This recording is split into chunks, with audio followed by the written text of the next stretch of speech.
के मन हर्षाए, हो सुनकर के मन हर्षाए। ओम शांति। आज 25 अक्टूबर 2023 की साकार मुरली है। आज प्यारे बाप दादा कहते, मीठे बच्चे तुम बेहद के बाप को याद करो। इसमें ही ज्ञान, भक्ति और वैराग्य तीनों समाया हुआ है। यह है नई पढ़ाई। आज का प्रश्न है, संगम पर ज्ञान और योग के साथ साथ भक्ति भी चलती, कैसे? उत्तर है, वास्तव में योग को भक्ति भी कह सकते, क्योंकि तुम बच्चे अविचारी याद में रहते हो। तुम्हारी यह याद ज्ञान सहित है, इसलिए इसे योग कहा जाता है। द्वापर में सिर्फ भक्ति होती, ज्ञान नहीं होता, इसलिए उस भक्ति को योग नहीं कहा जाता। उसमें कोई एम ऑब्जेक्ट नहीं है। अभी तुम्हें ज्ञान भी मिलता, योग भी करते, फिर तुम्हारा बेहद की सृष्टि से वैराग्य भी है। आज प्यारे बाप दादा का गीत है, किसी ने अपना बना के मुझको। ओम शांति। बेहद का बाप समझाते हैं शास्त्रों की पढ़ाई। वह कोई पढ़ाई नहीं है, क्योंकि शास्त्रों की पढ़ाई में कोई एम ऑब्जेक्ट नहीं है। शास्त्रों में कोई दुनिया का पता नहीं पड़ता। अमेरिका कहाँ है, किसने ढूंढी, यह बातें शास्त्रों में नहीं है। कहते हैं फलाने ने ढूंढी। दूसरे इलाके ढूंढते हैं अपने रहने लिए। देखा मनुष्य बहुत हो गए हैं, रहने लिए जमीन तो चाहिए ना। अब यह सब बातें पढ़ाई की हैं, इसको एजुकेशन कहा जाता है। तुम्हारा भी ये एजुकेशन है। इसको आश्रम कहें अथवा इंस्टीट्यूशन कहें या यूनिवर्सिटी कहें, इसमें सब आ जाता है। उस पढ़ाई के नक्शे आधे और हैं। शास्त्रों से रोशनी नहीं मिलती, पढ़ाई से रोशनी मिलती है। तुम्हारी भी पढ़ाई है। बैकुंठ किसको कहा जाता है? यह न उस पढ़ाई में है, न शास्त्रों की पढ़ाई में। यह नॉलेज ही नहीं है जो एक ही बाप बतलाते हैं। मनुष्य तो कह देते स्वर्ग नरक यहां ही है। बाप ही समझाते स्वर्ग नरक किसको कहा जाता है। यह बातें न शास्त्रों में है, न उस एजुकेशन में है। तो नई बातें होने के कारण मनुष्य मूझते हैं। कहते हैं ऐसा ज्ञान तो कभी सुना नहीं। यह तो नई वंडरफुल बातें हैं जो कभी कोई ने नहीं सुनाई है भी बरोबर नई बातें।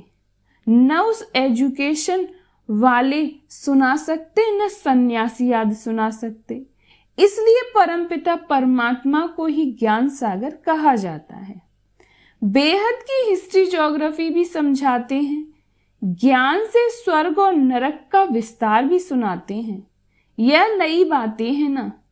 इस पढ़ाई में सब कुछ है। ज्ञान भी है, योग भी है, पढ़ाई भी है, भक्ति भी है। योग को भक्ति भी कह सकते हैं, क्योंकि एक के साथ योग लगाना उसको याद करना होता है। वह भक्त लोग भी याद करते हैं, पूजा करते हैं, गाते हैं। वह भक्ति करना कोई योग नहीं कहेंगे। समझो जैसे मीरा थी, श्री कृष्ण के साथ योग लगाती थी, उनको याद करती थी, परंतु उसको भक्ति कहा जाता है। उनकी बुद्धि में कोई एम ऑब्जेक्ट नहीं है। इसको ज्ञान भी कहते हैं, भक्ति भी कहते हैं। योग लगाते हैं, एक को याद करते हैं। सतयुग में न भक्ति होती न ज्ञान। संगम पर ज्ञान और भक्ति दोनों ही हैं, और द्वापर से लेकर सिर्फ भक्ति चलती आई है। किसको याद करना, उसको भक्ति कहते। यहाँ यह ज्ञान भी है, योग भी है, भक्ति भी है। समझ सकते हैं वह सिर्फ भक्त हैं, तत्व से योग लगाते हैं, परंतु उनका है अनेकों से योग, इसलिए उनको भक्त कहते। तुम्हारा यह है अविचारी योग। यह ज्ञान सागर खुद बैठ पढ़ाते हैं, उनसे योग लगाना होता है। वह तो आत्मा को ही नहीं जानते, हम तो जानते हैं।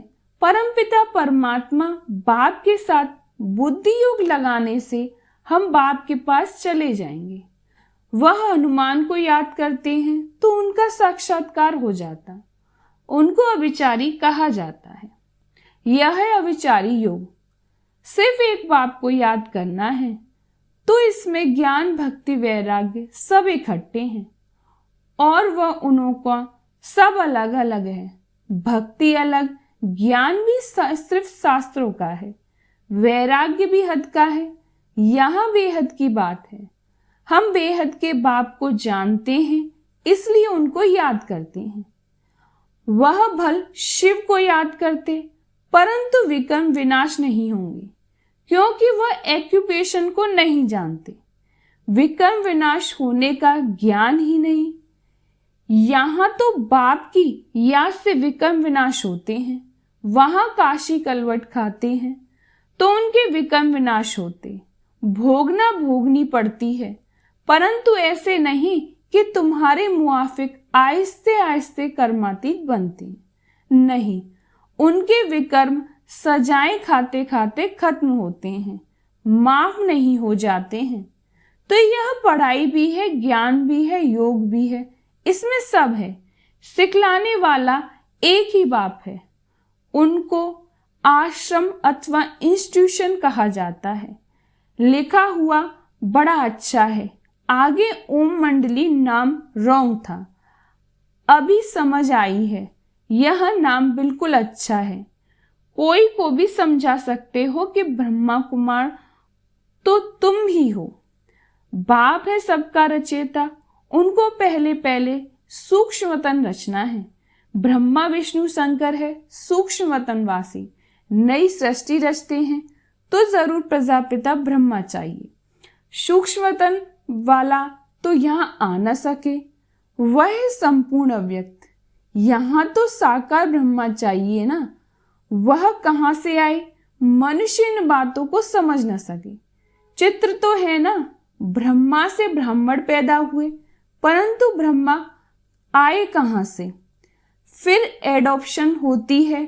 जैसे कोई राजा को बच्चा नहीं होता तो एडॉप्ट करते हैं, बाप भी इनको एडॉप्ट करते हैं, फिर नाम बदल कर रखते हैं प्रजापिता ब्रह्मा। वह ऊपर वाला तो नीचे आ न सके, नीचे वाले को ऊपर जाना है। वह है अव्यक्त, यह है व्यक्त।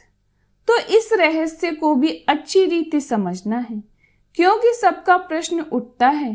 कहते हैं दादा को कभी ब्रह्मा, कभी भगवान, कभी श्री कृष्ण कहते हैं।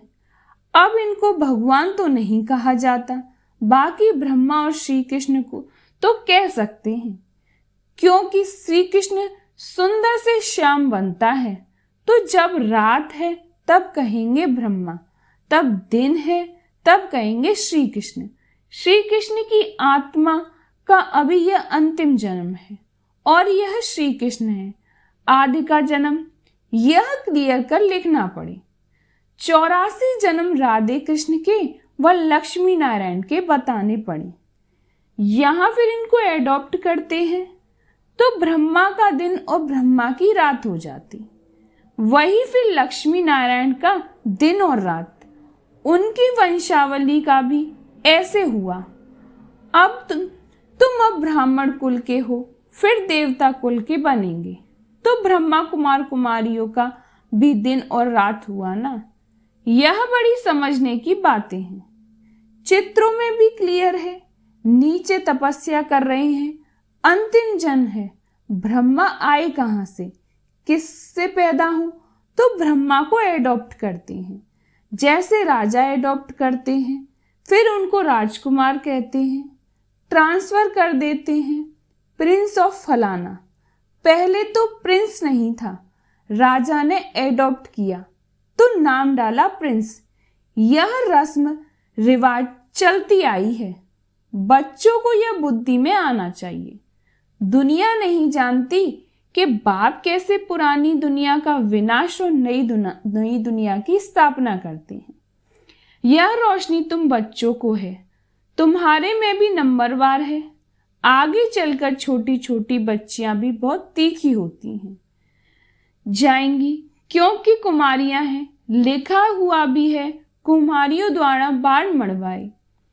कुमारियों का नंबर 1 चमत्कार में गाया है। मम्मा भी कुमारी है, सबसे तीखी गाई है। कहा जाता है डॉटर सोज मदर। मदर तो नहीं बैठ सबको कोई से बात करेगी।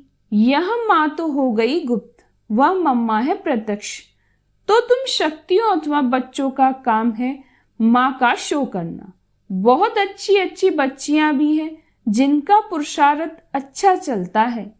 कौरव संप्रदाय में भी किन्हों के मुख्य नाम है ना, जो महारथी हैं। यहाँ भी महारथियों के नाम हैं। सबसे बड़ा है शिव बाबा, उच्चते उच्च है भगवान, उनका ऊंचा ठाव है। वास्तव में ठाव रहने का स्थान तो हम आत्माओं का भी उच्च है। मनुष्य तो सिर्फ महिमा करते रहते, जानते कुछ भी नहीं। हम आत्माएं भी वहां की रहने वाली हैं, परंतु हमको जन्म मरण में आकर पाठ बजाना है। वह जन्म मरण में नहीं आते। पाठ उनका भी है, परंतु कैसे यह भी तुम जानते हो। अभी तुम बच्चे जानते हो यह शिव बाबा का रथ है, अश्व अथवा घोड़ा भी है, बाकी वह घोड़ा गाड़ी नहीं है। यह भी जो भूले हुए हैं यह ड्रामा में नूद है। आधा कल्प हम भी भूल से भटकते भटकते एकदम भटक जाते हैं। अभी रोशनी मिली है तो बहुत खबरदार हो पड़े हैं। जानते हैं पुरानी दुनिया खत्म होनी है, इस हमको नष्टो मोहा बनना है। कमल फूल समान ग्रस्त व्यवहार में रहते नष्टो मोहा बनने का पुरुषार्थ करना है। तोड़ तो सबसे निभाना है, साथ भी रहना है। यह भट्टी भी बनानी है जैसे कल्प पहले बनी थी। अभी तो कहते हैं ग्रस्त व्यवहार में रह मेहनत करनी है, यहाँ घर बार छोड़ने की बात ही नहीं। हम तो घर में बैठे हैं ना, कितने बच्चे हैं, लौकिक भी थे ना, छोड़ा कुछ भी नहीं है। सन्यासी तो जंगल में चले जाते, हम तो शहर में बैठे हैं, तो उनसे तोड़ निभाना है। बाप की रचना है, बाप कमाकर बच्चों को वर्षा देते। पहले तो वर्षा देते हैं काम विकार का, फिर उनसे छुड़ाकर निर्विकारी बनाना बाप का ही काम है। ऐसे भी होते हैं, कहाँ बच्चे माँ बाप को ज्ञान देते हैं, कहाँ बाप बच्चों को ज्ञान देते हैं। यह है राजयोग, वह है हठयोग। आत्माओं को नॉलेज मिलती है परमात्मा से। मैं ब्रह्मा राजाओं का राजा था, अब रंक बना हूं, रंक से राव गाया हुआ है। बच्चे जानते हैं हम जो सूर्यवंशी थे अभी शूद्रवंशी बने हैं। यह भी समझना पड़ता है नरक और स्वर्ग अलग हैं। मनुष्य यह नहीं जानते, तुम्हारे में भी बच्चे कुछ नहीं जानते, क्योंकि तकदीर में नहीं है तो पुरुषार्थ क्या करेंगे। किनकी तकदीर में कुछ नहीं है, किनकी तकदीर में सब कुछ है। तकदीर पुरुषार्थ कराती है, तकदीर नहीं है तो पुरुषार्थ क्या करेंगे। एक ही स्कूल है, चलता रहता है। कोई बच्चे आधा में गिर पड़ते, कोई चलते चलते मर पड़ते। जन्म लेना और मरना बहुत होता है। यह नॉलेज कितनी वंडरफुल है। नॉलेज तो बहुत सहज है, बाकी कर्मातीत अवस्था को पाना इसमें ही सारी मेहनत है। जब वह कर्म विनाश हो तब तो उड़ सके। ध्यान से ज्ञान श्रेष्ठ है।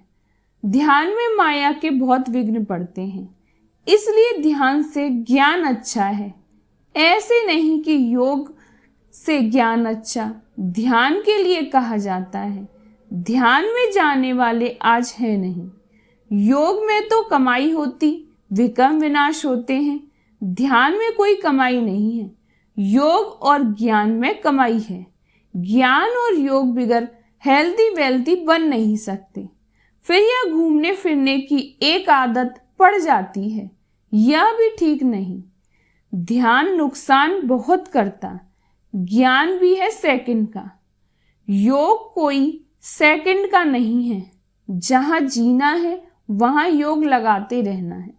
ज्ञान तो सहज है, बाकी एवर हेल्दी निरोगी बनना इसमें मेहनत है।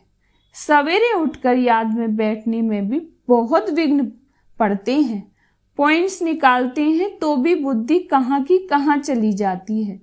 सबसे जास्ती तूफान तो पहले नंबर वालों को आएंगे ना। शिव बाबा को तो नहीं आ सकते। बाबा हमेशा समझाते रहते, तूफान तो बहुत आएंगे, जितना याद में रहने की कोशिश करेंगे उतना तूफान बहुत आएंगे। उनसे डरना नहीं है, याद में रहना है, स्थिर होना है। तूफान कोई हिला न सके। यह अंत की अवस्था है, यह है रूहानी रेस। शिव बाबा को याद करते रहो। यह भी समझने की और धारण करने की बातें हैं। धन दान नहीं करेंगे तो धारणा नहीं होगी। पुरुषार्थ करना चाहिए। 2 बाप की पॉइंट किसको समझाना बहुत इजी है, यह भी तुम जानते हो। बाप 21 जन्मों का वर्षा देते हैं।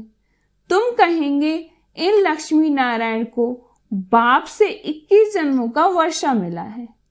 बाप ने उनको राजयोग सिखलाया और कोई सिखला न सके कि उन्हें भगवान ने यह वर्षा दिया। दुनिया में कोई किस बात में खुश रहते। तुम किस बात में खुश हो उनको कोई नहीं जानते। मनुष्य तो अल्पकाल क्षणभंगुर के लिए खुशी मनाते। तुम हो सच्चे ब्राह्मण कुलभूषण, जो योगी और ज्ञानी हो। तुम्हारे इस अतीन्द्र सुख की खुशी को और कोई जान नहीं सकते। वह तो क्या क्या माथा मारते रहते, मून पर जाने का पुरुषार्थ करते हैं, बहुत डिफिकल्ट मेहनत करते। उन सब की मेहनत बर्बाद हो जानी है।